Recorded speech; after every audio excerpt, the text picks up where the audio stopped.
ತಮ್ಮೆಲ್ಲರಿಗೂ ಬಸವಯೋಗ ಕಾರ್ಯಕ್ರಮಕ್ಕೆ ಆತ್ಮೀಯ ಸ್ವಾಗತ. ಬಸವಯೋಗದಲ್ಲಿ ನಾವು ಯೋಗ, ಆಯುರ್ವೇದ, ನಿಸರ್ಗ ಚಿಕಿತ್ಸೆ, ಮನೆಮದ್ದುಗಳ ಬಗ್ಗೆ ಹಲವಾರು ಮಾಹಿತಿಗಳನ್ನು ಕೊಡ್ತಾ ಇದ್ದೇವೆ. ಇವತ್ತಿನ ವಿಷಯ ಏನು ಅಂತೇಳಿದರೆ, ಅರ್ಥ್ರೈಟಿಸ್ ಸಮಸ್ಯೆಗಾಗಿ ಯಾವ ಪ್ರಾಣಾಯಾಮ ಮಾಡಬೇಕು. ನೀವು ಅರ್ಥ್ರೈಟಿಸ್ ಸಮಸ್ಯೆಗೆ ಹೇಳ್ತಾ ಇದ್ದಾರೆ, ಬಿಡಿ ಗುರುಜಿ ನಮಗೇನಲ್ಲ ಅಂತ ಹೇಳ್ಬಿಟ್ಟು ಇವತ್ತು ನೋಡದೇ ಇರೋಕ್ಕಾಗಲ್ಲ. ಇದು ಅರ್ಥ್ರೈಟಿಸ್ ಸಮಸ್ಯೆನೂ ನಿವಾರಣೆ ಮಾಡ್ತದೆ, ನಿಮ್ಮ ಸರ್ವ ರೋಗಗಳ ಸಮಸ್ಯೆಗಳನ್ನು ಕೂಡ ಈ ಪ್ರಾಣಾಯಾಮಗಳಿಂದ ನೀವು ನಿವಾರಣೆ ಮಾಡಿಕೊಳ್ಬೋದು. ಹಾಗಾಗಿ ಅರ್ಥ್ರೈಟಿಸ್ಗಾಗಿ ಯಾವ ಬಹಳ ಮುಖ್ಯವಾಗಿರ್ತಕ್ಕಂಥ ಮುದ್ರೆಗಳನ್ನು ಮಾಡ್ಬೋದು. ಅರ್ಥ್ರೈಟಿಸ್ನ ಕಾರಣಗಳು ಬಹಳ ಮುಖ್ಯವಾಗಿರ್ತಕ್ಕಂಥ ಇನ್ನಷ್ಟು ಕಾರಣಗಳು ಏನು ಅಂತಕ್ಕಂಥದ್ದು ನೋಡೋಣ. ನಾವು ಈ ಆಯಲ್ ತಿಂತಾ ಇದ್ದೀವಲ್ಲ, ಈ ಆಯಲ್ಲೇ ಅರ್ಥ್ರೈಟಿಸ್ ಸಮಸ್ಯೆಗೆ ಭಾಳ ಮುಖ್ಯವಾಗಿರ್ತಕ್ಕಂಥ ಕಾರಣ. ಈ ಎಣ್ಣೆ ಕಂಪ್ನಿಯವರು ಭಾರತದಲ್ಲಿ ದೊಡ್ಡ ಅಪಪ್ರಚಾರ ಮಾಡಿದರು. ಏನು ಅಪಪ್ರಚಾರ ಮಾಡಿದರು ಅಂತೇಳಿದ್ರೆ, ತುಪ್ಪ ತಿನ್ನೋದ್ರಿಂದ ಕೊಲೆಸ್ಟ್ರಾಲ್ ಆಗುತ್ತೆ, ರಿಫೈನ್ಡ್ ಆಯಿಲ್ ತಿನ್ನಿ ಅಂತ ಹೇಳಿದರು. ದಡ್ಡರಿಗೆ ನಮಗೆ ಗೊತ್ತಾಗಲಿಲ್ಲ, ತುಪ್ಪದಲ್ಲಿ ಪ್ರೋಟೀನು, ವಿಟಮಿನು, ಮಿನರಲ್ಸು ಎಲ್ಲ ಇದೆ. ತುಪ್ಪದಲ್ಲಿ ಸೂಕ್ಷ್ಮ ಪೋಷಕ ತತ್ವಗಳಿದ್ದಾವೆ. ತುಪ್ಪದಲ್ಲಿ ಬಹಳ ಅದ್ಭುತವಾಗಿರ್ತಕ್ಕಂಥ ಪೋಷಣೆ ಇದೆ. ತುಪ್ಪ ಅದ್ಭುತವಾಗಿರ್ತಕ್ಕಂಥ ದ್ರವ್ಯ ಅಂತಕ್ಕಂಥ ಒಂದು ಉಲ್ಲೇಖವನ್ನು ಆಯುರ್ವೇದದಲ್ಲಿ ಮಾಡ್ತಾರೆ. ತುಪ್ಪ ಅದ್ಭುತವಾಗಿರ್ತಕ್ಕಂಥ ಒಂದು ಪದಾರ್ಥ. ಅದಕ್ಕೆ ಆಯುರ್ವೇದದ ಎಲ್ಲ ಘೃತಗಳನ್ನು, ಆ ತುಪ್ಪಗಳನ್ನು, ಏನು ಔಷಧಿಗಳನ್ನು ತುಪ್ಪದಲ್ಲೇ ಮಾಡ್ತಾರೆ. ಪಂಚಕರ್ಮದ ಔಷಧಿಗಳನ್ನು, ಅತಿ ಅದ್ಭುತವಾಗಿರ್ತಕ್ಕಂಥ ಔಷಧಿ ಗುಣವನ್ನು, ವಾತ ಪಿತ್ತ ಕಫವನ್ನು ಬ್ಯಾಲೆನ್ಸ್ ಮಾಡ್ತಕ್ಕಂಥ ತುಪ್ಪವನ್ನು ಫ್ಯಾಟ್ ಅಂತ ಹೇಳ್ಬಿಟ್ಟು ನಂಬಿಸಿ ನಮ್ಮನ್ನು ಮೂರ್ಖರನ್ನು ಮಾಡಿದರು. ಈ ರಿಫೈನ್ಡ್ ಆಯಿಲ್ ತಿಂದು ತಿಂದು ತಿಂದು ನಮಗೆ ಸಂಧಿವಾತ ಬರ್ತಾಯಿದೆ. ಈ ಆಯಿಲ್ಲು ಅಂತ ಹೇಳಿದ್ರೆ ಅದರಲ್ಲಿ ಜಿಡ್ಡಿರಬೇಕು. ಆ ಜಿಡ್ಡು ಗುಡ್ ಕೊಲೆಸ್ಟ್ರಾಲ್ನ ಹೊಂದಿರ್ತದೆ. ಅದರಲ್ಲಿ ವಾಸನೆ ಇರಬೇಕು. ಆ ವಾಸನೆಯಲ್ಲಿ ಪೋಷಕ ತತ್ವಗಳಿದ್ದಾವೆ. ಆ ಜಿಡ್ಡು ತೆಗೆದು ಆ ವಾಸನೆಯನ್ನು ತೆಗೆದಾಗ ಅದೇನಾಗುತ್ತೆ, ನಿಸ್ಸತ್ವವಾಗಿರ್ತಕ್ಕಂಥ ದ್ರವ ಆಗ್ತದೆ. ಅದನ್ನು ತಿನ್ನೋದ್ರಿಂದ ಹೊಟ್ಟೆ ಊದ್ಕೊಳ್ಳುತ್ತೆ, ಜಾಯಿಂಟ್ ಪೇನ್ ಬರುತ್ತೆ, ಹಾರ್ಟ್ ಅಟ್ಯಾಕ್ ಆಗುತ್ತೆ, BP ಸಮಸ್ಯೆ ಬರುತ್ತೆ, 1-2 ಸಾವಿರಾರು ಕಾಯಿಲೆಗಳು ಬರ್ತವೆ. ಅದಕ್ಕೆ ರಿಫೈನ್ಡ್ ಆಯಿಲ್ ಬಿಡಿ, ಗಾಣದಿಂದ ಬಂದಿರತಕ್ಕಂಥ ಒರಿಜಿನಲ್ ಎಣ್ಣೆಯನ್ನು ತಿನ್ನಿ.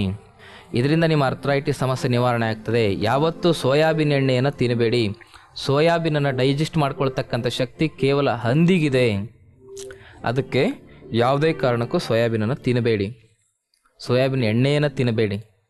ಸೋಯಾಬೀನ್ ಮನುಷ್ಯರಿಗೆ ಬೇಕಾಗಿರ್ತಕ್ಕಂಥ ಪೋಷಕ ತತ್ವಗಳನ್ನು ಹೊಂದಿಲ್ಲ.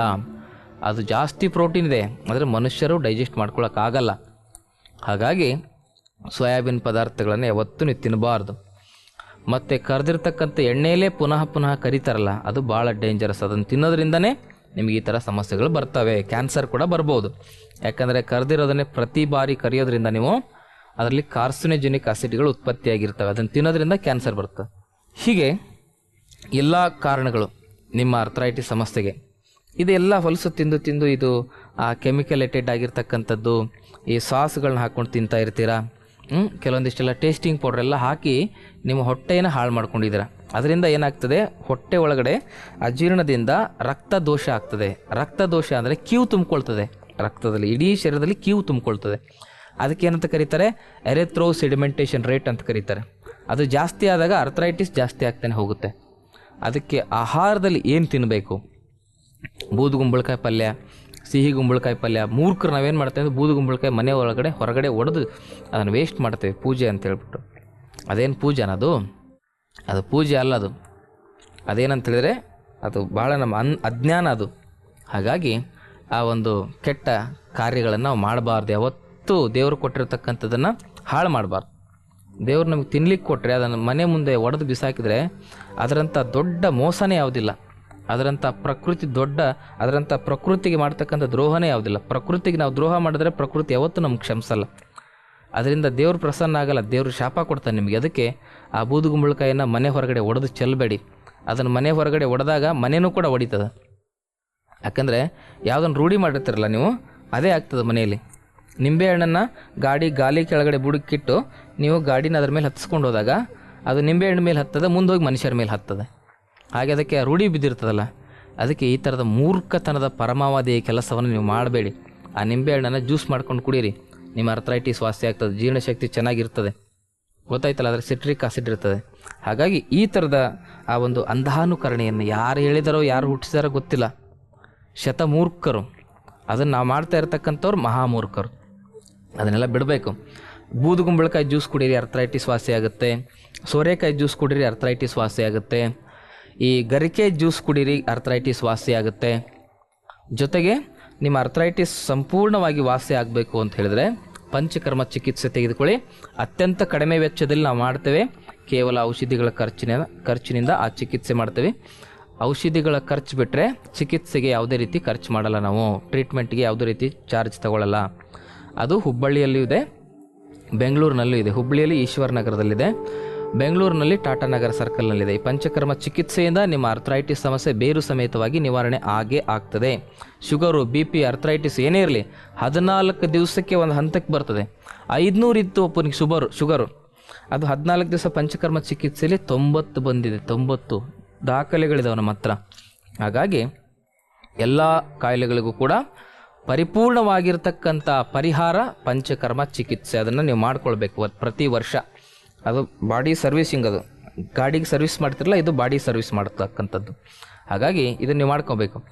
ಇದಾದ ಮೇಲೆ ಪ್ರಾಣಾಯಾಮದಲ್ಲಿ ಭಾಳ ಮುಖ್ಯವಾಗಿ ನೀವು ಏನು ಮಾಡಬೇಕು ಅಂತ ಹೇಳಿದ್ರೆ ಭಸ್ತ್ರಿಕಾ ಪ್ರಾಣಾಯಾಮವನ್ನು ಮಾಡಬೇಕು.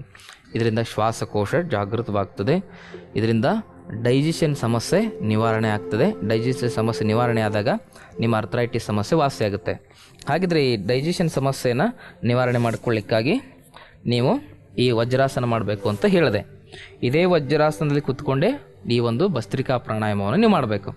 ಹೇಗೆ ನೇರವಾಗಿ ಕೂತ್ಕೊಂಡಿದ್ದೀರಲ್ಲ, ಮೊದಲು ಭಸ್ತ್ರಿಕಾ ಮಾಡಿದ್ಮೇಲೆ ಆಮೇಲೆ ಬೇರೆ ಪ್ರಾಣಾಯಾಮ ಹೇಳ್ತೇನೆ ನಿಮಗೆ.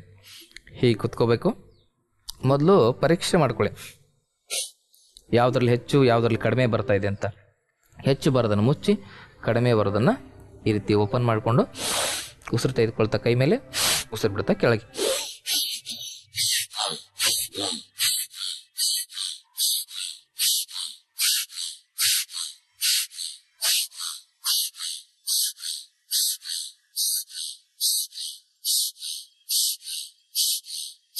ಹೀಗೆ 21 ಬಾರಿ ಮಾಡಬೇಕು.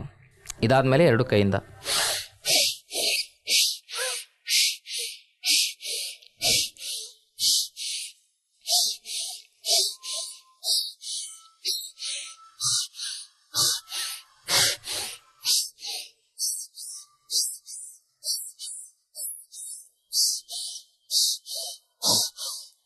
ಹೀಗೆ ಮಾಡ್ತಾ ಹೋಗ್ಬೇಕು. ಎಷ್ಟು? 21 ಬಾರಿ ಮಾಡಬೇಕು. 21 ಬಾರಿ ಮಾಡಿದ್ಮೇಲೆ ಉಸಿರು ತೆಗೆದುಕೊಂಡು ಟೈಟ್ ಮಾಡಬೇಕು. ಉಸಿರು ಒಳಗಡೆ ಹೋಲ್ಡ್ ಆಗಿರಬೇಕು. ಉಸಿರು ಬಿಡ್ತಾ ವಿಶ್ರಾಂತಿ, ರಿಲ್ಯಾಕ್ಸ್. ಹೀಗೆ ನೀವು ಮಾಡ್ತಾ ಹೋಗಬೇಕು. ಇದರಿಂದ ಏನಾಗ್ತದೆ? ಶ್ವಾಸದ ಸಂಪೂರ್ಣವಾಗಿರ್ತಕ್ಕಂಥ ಬಲವರ್ಧನೆ ಆಗ್ತದೆ. ಶ್ವಾಸಕೋಶ ಕ್ರಿಯಾಶೀಲವಾಗ್ತವೆ. In the absence of oxygen fire cannot exist, in the presence of oxygen disease cannot exist ಅಂತ ನಾವು ಹೇಳ್ತೇವೆ. ಗಾಳಿ ಇಲ್ಲದೆ ದೀಪ ಉರಿಯಲ್ಲ. ನಿಮಗೆ ಆಕ್ಸಿಜನ್ ಬೇಕು ದೀಪ ಉರಿಲಿಕ್ಕೆ. ಹಾಗೆ ದೇಹದಲ್ಲಿ ಪ್ರಾಣವಾಯು ಇದ್ದಾಗ, ಅದು ಜಾಗೃತವಾಗಿದ್ದಾಗ ಕಾಯಿಲೆಗಳು ಉಳಿಲಿಕ್ಕೆ ಸಾಧ್ಯ ಇಲ್ಲ. ಗಾಳಿ ಇಲ್ಲದೆ ದೀಪ ಉರಿಲಿಕ್ಕೆ ಸಾಧ್ಯವಿಲ್ಲ, ಆಮ್ಲಜನಕವಿಲ್ಲದೆ ದೀಪ ಉರಿಯಲ್ಲ. ಅದೇ ರೀತಿ ದೇಹದಲ್ಲಿ ಆಮ್ಲಜನಕ ಜಾಗೃತವಾದಾಗ ದೇಹದಲ್ಲಿ ಕಾಯಿಲೆ ಉಳಿಲಿಕ್ಕೆ ಸಾಧ್ಯವಿಲ್ಲ ಅಂತ ಅರ್ಥ ಇದ್ರದ್ದು. ಹಾಗಾಗಿ ಅದನ್ನು ಜಾಗೃತಪಡಿಸ್ಕೊಳ್ಳಿಕ್ಕಾಗಿ, ಶ್ವಾಸಕೋಶವನ್ನು ಬಲವರ್ಧನೆಗೊಳಿಸ್ಕೊಳ್ಳಿಕ್ಕಾಗಿ ಈ ಭಸ್ತ್ರಿಕಾ ಪ್ರಾಣಾಯಾಮ. ಇದರಿಂದ ಡೈಜೆಷನ್ ಸಮಸ್ಯೆನೂ ಕೂಡ ನಿವಾರಣೆ ಆಗ್ತದೆ. ಬಲವರ್ಧನೆಗೆ ಭಸ್ತ್ರಿಕಾ ಪ್ರಾಣಾಯಾಮ, ಲಯಬದ್ಧತೆಗೆ ನಾಡಿ ಶೋಧನ, ಶಕ್ತಿಯ ಉತ್ಪಾದನೆಗೆ ಕಪಾಲಭಾತಿ. ಕಪಾಲಭಾತಿಯಿಂದ ಶಕ್ತಿ ಉತ್ಪಾದನೆ ಆಗ್ತದೆ, ಎನರ್ಜಿ ಪ್ರೊಡ್ಯೂಸ್ ಆಗುತ್ತೆ. ಈ ಎಲ್ಲ ವೇಸ್ಟೇಜ್ ಇದೆಯಲ್ಲ, ಕಪಾಲಭಾತಿ ಮಾಡೋದ್ರ ಮೂಲಕ ಆ ವೇಸ್ಟೇಜನ್ನು ಏನು ಮಾಡ್ಬೋದು? ನೀವು ಎನರ್ಜಿಯಾಗಿ ಕನ್ವರ್ಟ್ ಮಾಡ್ಕೋಬೋದು. ಕಸದಿಂದ ರಸ. ಗೊತ್ತಾಯ್ತಲ್ಲ? ಈಗ ಅರ್ಥ್ರೈಟಿಸ್ ಸಮಸ್ಯೆ ಇರ್ತಕ್ಕಂಥವ್ರು ಯಾವ ಮುದ್ರೆಗಳ ಮೂಲಕ ಕಪಾಲಭಾತಿಯನ್ನು ಮಾಡಬೇಕು? ಮೊದಲನೇ ಮುದ್ರೆ ನೋಡಿ, ಭಾಳ ಮುಖ್ಯವಾಗಿರ್ತಕ್ಕಂಥ ಅಪಾನ ಮುದ್ರೆ. ಈ ಮುದ್ರೆ ಮಾಡೋದು ಹೇಗೆ? ಮಧ್ಯದ ಬೆರಳು, ಉಂಗುರು ಬೆರಳು, ಹೆಬ್ಬೆರಳನ್ನು ಒಟ್ಟಿಗೆ ಸೇರಿಸೋದು. ಇದಕ್ಕೆ ಅಪಾನ ಮುದ್ರೆ ಅಂತ ಕರೀತಾರೆ. ಇದರಿಂದ ದೇಹದಲ್ಲಿರ್ತಕ್ಕಂಥ ಹೊಲಸು ಹೊರಗೆ ಹೋಗ್ತದೆ. ಗಲೀಜು, ಟಾಕ್ಸಿನ್ ಅಂತ ಕರೀತಾರೆ ಇಂಗ್ಲೀಷಲ್ಲಿ, ಅದೆಲ್ಲ ಹೊರಗೆ ಹೋಗ್ತದೆ ಈ ಮುದ್ರೆ. ಇನ್ನು ಎರಡನೇ ಮುದ್ರೆ ಭಾಳ ಮುಖ್ಯವಾಗಿ ವಾಯು ಮುದ್ರೆ. ವಾಯು ಮುದ್ರೆ ಅಂದರೆ ತೋರು ಬೆರಳನ್ನು ಸಂಪೂರ್ಣವಾಗಿ ಮಡಚಿ ಅದರ ಮೇಲೆ ಹೆಬ್ಬೆರಳನ್ನು ಈ ರೀತಿ ಇಟ್ಕೊಳ್ಳೋದು. ಹೀಗೆ ಇದು ವಾಯು ಮುದ್ರೆ. ಇನ್ನು ಮೂರನೇ ಮುದ್ರೆ ಯಾವುದು ಅಂತ ಹೇಳಿದ್ರೆ ಪ್ರಾಣ ಮುದ್ರೆ. ಕಿರು ಬೆರಳು, ಉಂಗುರು ಬೆರಳು, ಹೆಬ್ಬೆರಳನ್ನು ಈ ರೀತಿ ಸ್ಪರ್ಶ ಮಾಡ್ಕೋಬೇಕು. ಇದು ಪ್ರಾಣ ಮುದ್ರೆ. ಈ 3 ಮುದ್ರೆಗಳು ಭಾಳ ಮುಖ್ಯವಾಗಿರ್ತಕ್ಕಂಥ 3 ಮುದ್ರೆಗಳು ಅರ್ಥ್ರೈಟಿಸ್ ಸಮಸ್ಯೆ ನಿವಾರಣೆ ಮಾಡ್ಕೊಳ್ಳಿಕ್ಕಾಗಿ. ಈ 3 ಮುದ್ರೆಗಳನ್ನು ಕನಿಷ್ಠ ಪಕ್ಷ 10 ನಿಮಿಷ ಅಭ್ಯಾಸ ಮಾಡಬೇಕು. ಈ ಮುದ್ರೆಗಳಲ್ಲಿ ಕಪಾಲಭಾತಿ ಪ್ರಾಣಾಯಾಮ ಮಾಡಬೇಕು. ಈ ಮುದ್ರೆಗಳಲ್ಲಿ ನಾಡಿ ಶೋಧನ ಪ್ರಾಣಾಯಾಮ ಮಾಡಬೇಕು. ಅರ್ಧ ಗಂಟೆ ಕಪಾಲಭಾತಿ, ಅರ್ಧ ಗಂಟೆ ನಾಡಿ ಶೋಧನ ಮಾಡಿದ್ರೆ 2-3 ತಿಂಗಳಿಗೆ ನಿಮ್ಗೆ ಅರ್ಥರೈಟಿಸ್ ಸಮಸ್ಯೆ ವಾಸಿ ಆಗುತ್ತೆ, ಯಾವ ಔಷಧಿಗಳು ಇಲ್ಲದೆ. ಗೊತ್ತಾಯ್ತಲ್ಲ. ಕೆಲವು ಸಂದರ್ಭದಲ್ಲಿ ಔಷಧಿಗಳ ಅವಶ್ಯಕತೆ ಬೇಕಾಗಿತ್ತು ಅಂತ ಹೇಳಿದ್ರೆ ನೀವು ನಮ್ಮನ್ನು ಸಂಪರ್ಕ ಮಾಡ್ಬೋದು. ಹೀಗೆ ಕುತ್ಕೊಂಡು ಏನು ಮಾಡೋದು ನೋಡಿ, ಕಾಣಿಸ್ತಾ ಇದೆ, ಏನಾಗ್ತದೆ, ಹೊಟ್ಟೆ ಹೊಡ್ಕೊಳ್ತಾ ಇದೆ.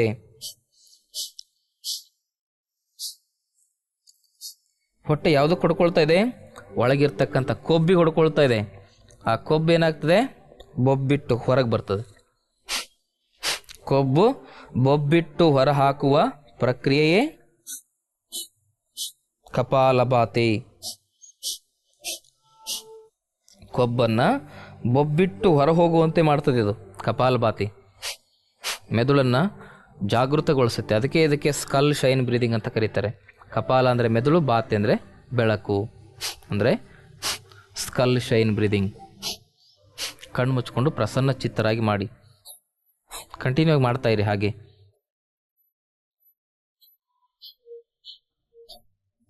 ಎರಡು ಸೆಕೆಂಡ್ಗೆ ಒಂದ್ಸರಿ, 1 ಸೆಕೆಂಡ್ಗೆ ಒಂದ್ಸರಿ. ಹೃದಯದ ಸಮಸ್ಯೆ ಇದ್ದರೆ, BP ಸಮಸ್ಯೆ ಇದ್ದರೆ ನಿಧಾನ.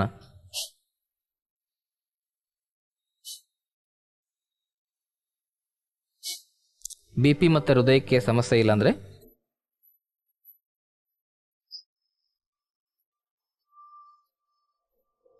ಹೀಗೆ. ಇದು ಕಪಾಲಭಾತಿ, ಸರ್ವ ರೋಗವನ್ನು ನಿವಾರಣೆ ಮಾಡ್ತಕ್ಕಂಥ ಸಂಜೀವಿನಿ ಪ್ರಾಣಾಯಾಮ ಇದು. ಇದಾದ ಮೇಲೆ ನಾಡಿಶೋಧನ ಪ್ರಾಣಾಯಾಮ. ನಾಡಿಶೋಧನ ಪ್ರಾಣಾಯಾಮಕ್ಕೂ ಕೂಡ ಇದೇ 3 ಮುದ್ರೆ: ಅಪಾನ ಮುದ್ರೆ, 2ನೇದು ವಾಯು ಮುದ್ರೆ, 3ನೇದು ಪ್ರಾಣ ಮುದ್ರೆ. ಈ 3 ಮುದ್ರೆಗಳಲ್ಲಿ ನೀವೇನು ಮಾಡಬೇಕು? ನಾಡಿಶೋಧನವನ್ನು ನಾನು ಅರ್ಧ ಗಂಟೆ ಅಂತ ಹೇಳಿದ್ದೇನೆ. ಒಂದೊಂದು ಪ್ರಾಣಾಯಾಮ, ಕಪಾಲಭಾತಿ ಅರ್ಧ ಗಂಟೆ, ನಾಡಿಶೋಧನ ಅರ್ಧ ಗಂಟೆ. ನಿಮಗೆ ಟೈಮ್ ಇಲ್ಲ, ತುಂಬ ಸಮಸ್ಯೆ ಇದೆ ಅಂದಾಗ ಅಟ್ಲೀಸ್ಟ್ 15 ನಿಮಿಷ ಏನಾದರೂ ಮಾಡಬೇಕು ನೀವು. 15 ನಿಮಿಷ ಕಪಾಲಭಾತಿ, 15 ನಿಮಿಷ ನಾಡಿಶೋಧನ ಮಾಡಲೇಬೇಕು. ಹೀಗೆ ನಾಡಿಶೋಧನ ಮಾಡೋದು ಹೇಗೆ? ಮೊದಲು ಅಪಾನ ಮುದ್ರೆಯಿಂದ ಶುರು ಮಾಡಿ, ಆಮೇಲೆ ವಾಯು ಮುದ್ರೆ, ಆಮೇಲೆ ಪ್ರಾಣ ಮುದ್ರೆ ಮಾಡಿ. ಈ ಸ್ಟೆಪ್ ಬೈ ಸ್ಟೆಪ್ ಮಾಡೋದ್ರಿಂದನೇ ನಿಮಗೆ ಹೆಚ್ಚು ಲಾಭ ಸಿಗ್ತದೆ. ದೀರ್ಘ ಉಸಿರು ತೆಗೆದುಕೊಳ್ಬೇಕು ಒಂದ್ಸಲಿ. ಆ ಉಸಿರನ್ನು ನಿಧಾನ ಹೊರಗಡೆ ಬಿಡಬೇಕು, ಶಬ್ದ ಮಾಡಬಾರ್ದು. ಮತ್ತೊಮ್ಮೆ ನಿಧಾನ ಉಸಿರು ತೆಗೆದುಕೊಳ್ಬೇಕು, ನಿಧಾನವಾಗಿ ಹೊರಗಡೆ ಬಿಡಬೇಕು. ಮನಸ್ಸಿನಲ್ಲಿ ಸಚ್ಚಿದಾನಂದ ಪರಮಾತ್ಮನ ನೆನಪಿಸ್ಕೊಳ್ತಾ ಹೋಗಿ. ನಿತ್ಯ ನಿರ್ಮಲ ನಿರಾಕಾರ ಪರಂಜ್ಯೋತಿಯಾಗಿರ್ತಕ್ಕಂಥ ಪರಮಾತ್ಮನ ಆಗಮನ ಉಸಿರಾಟದ ಮೂಲಕ ಆಗ್ತಾಯಿದೆ. ಉಸಿರು ಬಿಡೋದ್ರ ಮೂಲಕ ನನ್ನಲ್ಲಿರ್ತಕ್ಕಂಥ ಎಲ್ಲ ಕಲ್ಮಶಗಳು ಹೊರಗಡೆ ಹೋಗ್ತಾ ಇದ್ದಾವೆ ಅಂಥೇಳಿ 3ನೇ ಬಾರಿ ಏನು ಮಾಡಬೇಕು? ಬಲಭಾಗದ ನಾಸಿಕಾಗ್ರವನ್ನು ಮುಚ್ಚಿ ಎಡಭಾಗದ ನಾಸಿಕಾಗ್ರದಿಂದ ನಿಧಾನ ಉಸಿರನ್ನ ಹೊರ ಹಾಕಬೇಕು.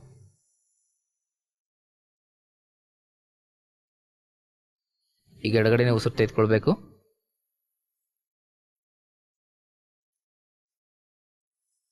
ಬಲಗಡೆ ಬಿಡಬೇಕು.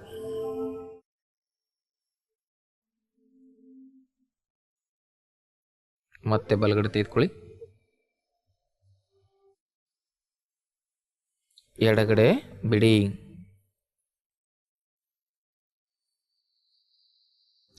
ಹೀಗೆ ಎಡದಿಂದ ಬಲಕ್ಕೆ, ಬಲದಿಂದ ಎಡಕ್ಕೆ. ಎಂಥ ಆನಂದ, ಎಂಥ ಸಂತೋಷ ಆಗ್ತಾ ಇದೆ ನೋಡಿ. ಹಾಗೆ ಬಲಕ್ಕೆ ಬಿಡಿ, ಬಲದಿಂದ ಮತ್ತೆ ತೆಗೆದುಕೊಳ್ಳಿ.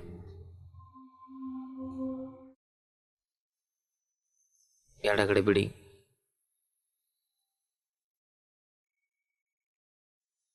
ಎಡಗಡೆ ಬಿಟ್ಟು ಕೊನೆ ಮಾಡಬೇಕು. ಪ್ರಾರಂಭ ಇಲ್ಲಿಂದ, ಎಡಗಡೆಯಿಂದ 2 ಬಾರಿ ದೀರ್ಘ ಶ್ವಾಸ, 3ನೇ ಬಾರಿ ತೆಗೆದುಕೊಂಡಾಗ ಎಡಗಡೆ ಬಿಡ್ತಾ ಪ್ರಾರಂಭ ಮಾಡ್ತೇವೆ, ಕೊನೆಗೆ ಎಡಗಡೆ ಬಿಡ್ತಾನೆ. ಈ ಪ್ರಾಣಾಯಾಮವನ್ನು ನಾವು ಮುಕ್ತಾಯ ಮಾಡ್ತೇವೆ. ಕನ್ಫ್ಯೂಸ್ ಮಾಡ್ಕೊಳ್ಬೇಡಿ. ಕನ್ಫ್ಯೂಸ್ ಇದ್ದರೆ ಥೆರಪೆಟಿಕ್ ಯೋಗ ಕ್ಲಾಸ್ ಅಂತ ಮಾಡ್ತಾರೆ ನಮ್ಮ ಆಶ್ರಮದಲ್ಲಿ. ಅಂದರೆ ಪ್ರತಿಯೊಂದು ಚಿಕಿತ್ಸೆಗೂ ಕೂಡ ಯಾವ ರೀತಿಯಲ್ಲಿ ಯೋಗ ಮಾಡಬೇಕು, ಪ್ರತಿಯೊಂದು ಕಾಯಿಲೆಗಳನ್ನು ನಿವಾರಣೆ ಮಾಡ್ಕೊಳ್ಳಿಕ್ಕಾಗಿ ಯಾವ ಯಾವ ಮುದ್ರೆಗಳನ್ನು ಮಾಡ್ಕೊಳ್ಬೇಕು, ಯಾವ ಆಸನ ಮಾಡಬೇಕು, ಎಷ್ಟೊತ್ತು ಮಾಡಬೇಕು ಅಂತಕ್ಕಂಥದ್ರ ಬಗ್ಗೆ ಸುದೀರ್ಘವಾಗಿರ್ತಕ್ಕಂಥ ಮಾಹಿತಿಗಳನ್ನು ಕೊಡ್ತಾರೆ. ಆ ಕ್ಲಾಸಿಗೆ ನೀವು ಅಟೆಂಡ್ ಆಗ್ಬೋದು. ಇದಕ್ಕೆ ಚಿಕಿತ್ಸಾತ್ಮಕ ಯೋಗ, ಯೋಗವೇ ಚಿಕಿತ್ಸೆ ಮಾಡ್ತೇವೆ ನಾವು. ಯೋಗ ಚಿಕಿತ್ಸೆ, ಥೆರಪೆಟಿಕ್ ಯೋಗ ಹೇಳ್ಕೊಡುತ್ತೆ. ಅದನ್ನು ನೀವು ಬಂದು ಕಲ್ತ್ಕೋಬೋದು. ಹುಬ್ಬಳ್ಳಿಯಲ್ಲೂ ಕೂಡ, ಬೆಂಗಳೂರಿನಲ್ಲೂ ಕೂಡ ಇದೆ. ಇದನ್ನು ನೀವು ಸಂಪೂರ್ಣವಾಗಿ ಕರೆಕ್ಟಾಗಿ ಕಲಿತಾಗ ನಿಮ್ಮ ಪ್ರಾಣವೇ ದಿವ್ಯ ಔಷಧಿ ಆಗ್ತದೆ, ಪ್ರಾಣೌಷಧವಾಗ್ತದೆ.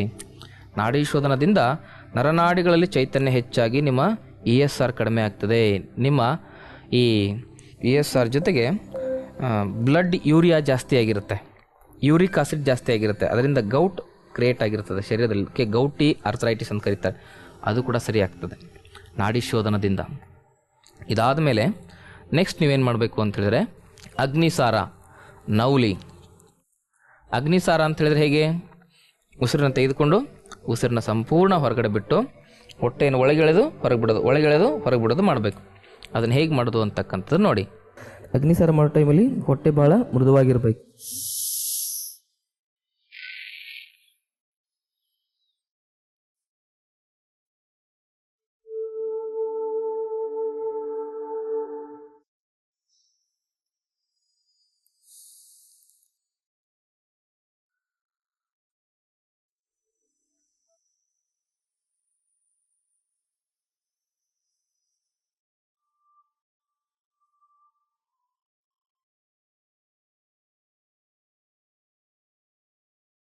ಹೀಗೆ ಅಗ್ನಿಸಾರ ಮಾಡಬೇಕು. ಈ ಅಗ್ನಿಸಾರ ಮಾಡಿದ ನಂತರ ಹೊಟ್ಟೆ ಮೃದು ಆಗುತ್ತೆ. ಆ ಹೊಟ್ಟೆ ಮೃದು ಆದಮೇಲೆ ಏನು ಮಾಡಬೇಕು? ಮತ್ತೆ ನೌಲಿ ಮಾಡಬೇಕು. ನೌಲಿ ಅಂದರೆ ಹೊಟ್ಟೆಯನ್ನು ತಿರುಗಿಸೋದು. ನೀವೇನೇನೋ ತಿರುಗಿಸ್ತೀರಾ, ಹೊಟ್ಟೆ ತಿರುಗಿಸ್ಲಿಕ್ಕೆ ಬರಲ್ಲ ನಿಮಗೆ. ಅದು ಹೊಟ್ಟೆ ತಿರುಗಿಸೋದು ಹೇಗೆ ಅಂತ ಹೇಳ್ಕೊಡ್ತೀನಿ. ಹೇಗೆ ತಿರುಗಿಸ್ಬೇಕು? ಉಸಿರು ತೆಗೆದುಕೊಳ್ಬೇಕು, ಉಸಿರು ಬಿಡಬೇಕು. ಉಸಿರು ಬಿಟ್ಟ ಮೇಲೆ ಏನು ಮಾಡಬೇಕು? ಸಂಪೂರ್ಣವಾಗಿ ಉಸಿರನ್ನ ಹೊರಗಡೆ ಹೋಲ್ಡ್ ಮಾಡಬೇಕು. ಹೋಲ್ಡ್ ಮಾಡಿ ಹೊಟ್ಟೆಯನ್ನು ಒಳಗಡೆ ಎಳೆದು ಹೊಟ್ಟೆಯನ್ನು ರೌಂಡ್ ತಿರುಗಿಸೋದು. ಗೊತ್ತಾಯ್ತಲ್ಲ? ಅದು ಹೇಗೆ ಅಂತಕ್ಕಂಥದ್ದು ನೋಡಿ.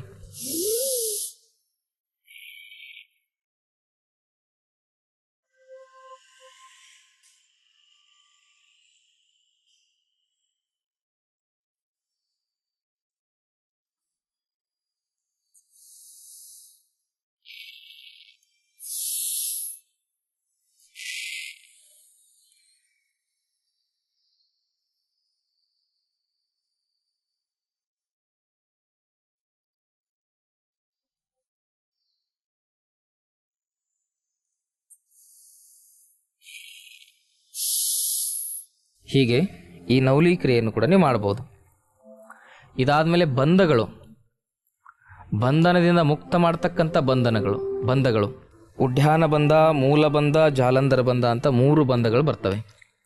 ಉಡ್ಯಾನ ಬಂಧ ಅಂದರೆ ಉಸಿರು ತೆಗೆದುಕೊಂಡು ಉಸಿರನ್ನ ಸಂಪೂರ್ಣವಾಗಿ ಹೊರಗಡೆ ಬಿಟ್ಟು ಉಸಿರನ್ನ ಹೊರಗಡೆನೇ ಹೋಲ್ಡ್ ಮಾಡಿ ನಿಮ್ಮ ಗುದದ್ವಾರವನ್ನು ಒಳಗೆಳೆಯೋದು. ಇದರಿಂದ ನಿಮ್ಮ ಶರೀರದಲ್ಲಿ ಈ ಒಂದು ಶಕ್ತಿಯ ಆ ಒಂದು ಕಣಗಳು ಜಾಗೃತವಾಗ್ತವೆ ಮತ್ತು ನಿಮ್ಮ ಶರೀರದಲ್ಲಿ ಮೂಲ ಶಕ್ತಿ ಜಾಗೃತವಾಗಿ ನಿಮ್ಮ ಶರೀರದಲ್ಲಿರ್ತಕ್ಕಂಥ ಎಲ್ಲ ವಾತ ಮತ್ತು ಪಿತ್ತ ದೋಷಗಳು ಕಡಿಮೆ ಆಗ್ತವೆ. ಬಂಧಗಳು ಭಾಳ ಮುಖ್ಯವಾಗಿರ್ತಕ್ಕಂಥದ್ದು ಆರ್ಥರೈಟಿಸ್ ಸಮಸ್ಯೆಯಲ್ಲಿ. ಅದು ಹೇಗೆ ಮಾಡೋದಂದರೆ ಉಸಿರು ತೆಗೆದುಕೊಳ್ಳಿ, ಉಸಿರು ಬಿಡಿ, ಉಸಿರನ್ನ ಹೊರಗಡೆ ಹೋಲ್ಡ್ ಮಾಡಿ ಗುದದ್ವಾರವನ್ನು ಮಾತ್ರ ಎಳೀರಿ. ಗುದದ್ವಾರ ರಿಲ್ಯಾಕ್ಸ್. ಈ ಬಂಧಗಳನ್ನ ಹಾಕೋ ಸಂದರ್ಭದಲ್ಲಿ ನೀವು ಸುಖಾಸನ, ಪದ್ಮಾಸನದಲ್ಲೂ ಕೂಡ ಕುತ್ಕೋಬೋದು. ಇದು ಸಿದ್ಧಾಸನ ಆಗ್ತದೆ,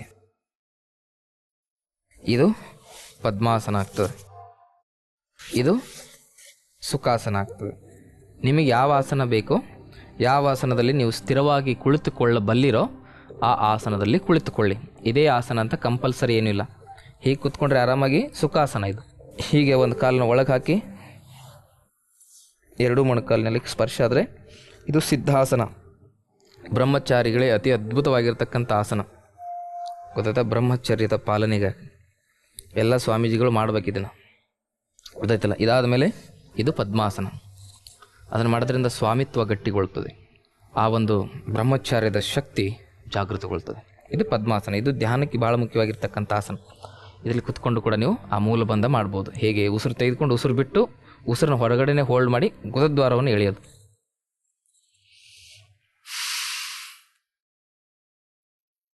ಬರೀ ಗುದದ್ವಾರ ಮಾತ್ರ ಎಳೆಯಿರಿ, ಉಸಿರು ಹೊರಗಡೆನೆ ಹೋಲ್ಡ್ ಆಗಿರಲಿ. ಮತ್ತೆ ಉಸಿರು ತೆಗೆದುಕೊಳ್ತಾ ರಿಲ್ಯಾಕ್ಸ್. ಎಷ್ಟೊತ್ತಾಗುತ್ತೋ ಅಷ್ಟೊತ್ತು ಹೋಲ್ಡ್ ಮಾಡಬೇಕು.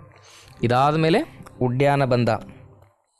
ಉಡ್ಯಾನ ಬಂಧ ಅಂದರೆ ಉಸಿರು ತೆಗೆದುಕೊಂಡು ಉಸಿರನ್ನ ಹೊರಗಡೆ ಬಿಟ್ಟು ಹೊಟ್ಟೆಯನ್ನು ಸಂಪೂರ್ಣವಾಗಿ ಒಳಗೆ ಎಳೆಯೋದು, ಹೊಟ್ಟೆಯನ್ನು ಮಾತ್ರ. ಅದು ಹೇಗೆ ಅಂತ ಹೇಳಿದ್ರೆ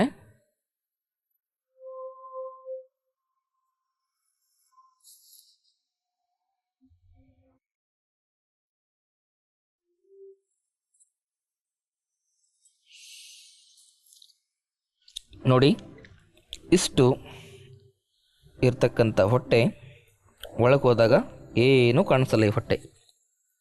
ಗೊತ್ತಾಯ್ತಲ್ಲ? ಇನ್ನೊಂದ್ಸಲಿ ಮಾಡಿ ನೋಡೋಣ.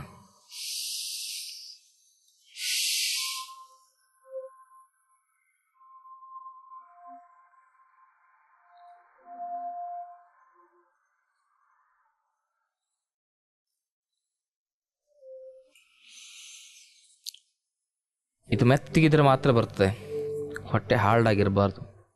ಈ 6 ಪ್ಯಾಕ್ ಮಾಡ್ತಾರಲ್ಲ, ಭಾಳ ಡೇಂಜರ್ ಅದು. ಅವ್ರು ಬೇಗ ಪ್ಯಾಕ್ ಆಗಿ ಹೋಗ್ಬಿಡ್ತಾರೆ. ಇದಾದಮೇಲೆ ಜಾಲಂಧರ ಬಂಧ. ಉಸಿರು ತೆಗೆದುಕೊಂಡು ಉಸಿರನ್ನು ಬಿಟ್ಟು ಹೋಲ್ಡ್ ಮಾಡಿ ಗದ್ದವನ್ನು ಎದೆಗೆ ಸ್ಪರ್ಶ ಮಾಡಬೇಕು.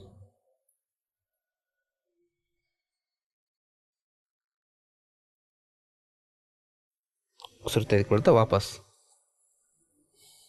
ಹೀಗೆ. ಈ ಜಾಲಂಧರ ಬಂಧ ಹಾಕೋದ್ರಿಂದ ಥೈರಾಯ್ಡ್ ಗ್ರಂಥಿ ಸ್ಟಿಮ್ಯುಲೇಟ್ ಆಗುತ್ತೆ. ಥೈರಾಯ್ಡ್ ಅಂತಕ್ಕಂಥದ್ದು ಇದು ಡಿಸೀಸ್ ಅಲ್ಲ, ಡಿಸಾರ್ಡ್ರು. ಅದನ್ನು 1 ತಿಂಗಳಲ್ಲಿ ವಾಸಿ ಮಾಡ್ತೇವೆ ನಾವು ಅಂತ ಹೇಳಿದ್ದೇವೆ. ಅದು ಗ್ಯಾರಂಟಿ ವಾಸಿ ಆಗುತ್ತೆ. Thyroid it is not a disease, it is a disorder. ಮೊದಲು ಏನು ಮಾಡ್ತಾಯಿದ್ರು, ಈ ಹೆಣ್ಮಕ್ಳಿಗೆ ಥೈರಾಯ್ಡ್ ಅಂತ ಇದ್ರು, ಈಗ ಗಂಡು ಮಕ್ಕಳಿಗೂ ಥೈರಾಯ್ಡ್ ಅಂತ ಇದ್ದಾರೆ. ದೊಡ್ಡ ದುರಂತ ಇದು. ಔಷಧಿ ವ್ಯಾಪಾರ ಇದೆ, ಅದನ್ನು ಬಿಟ್ಬಿಡಿ ಅದನ್ನು. ಆದರೆ ಥೈರಾಯ್ಡ್ ವಾಸಿ ಆಗುತ್ತೆ, ಶುಗರ್ ವಾಸಿ ಆಗುತ್ತೆ, BP ವಾಸಿ ಆಗುತ್ತೆ.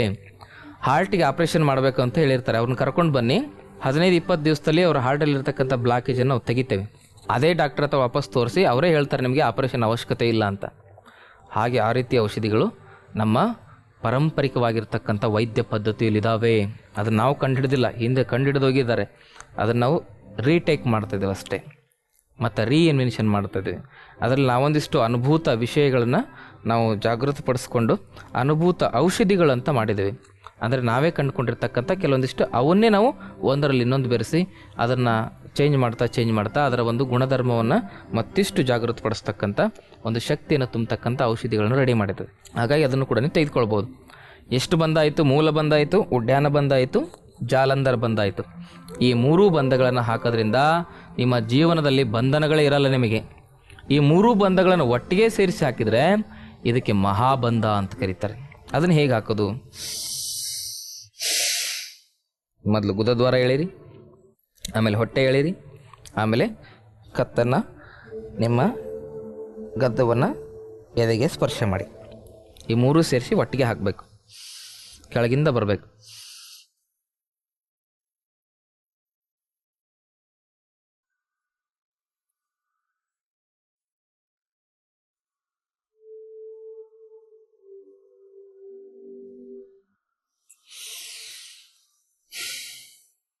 ಇಲ್ಲಿ ಫೋಕಸ್ ಮಾಡಿ ನೋಡಿ, ಇಲ್ಲಿ ಹೇಗಾಗ್ತದಂತ. ಈ ಭಾಗವನ್ನು ನೋಡ್ತಾ ಹೋಗಿ ನೀವು. ಈ ಭಾಗದಲ್ಲಿ ಹೆಚ್ಚು ವಿಶೇಷವಾಗಿರ್ತಕ್ಕಂಥ ಒಂದಿಷ್ಟು ಅಂಶಗಳು ನಿಮ್ಗೆ ಕಾಣಿಸ್ತವೆ, ನೋಡ್ತಾ ಹೋಗಿ.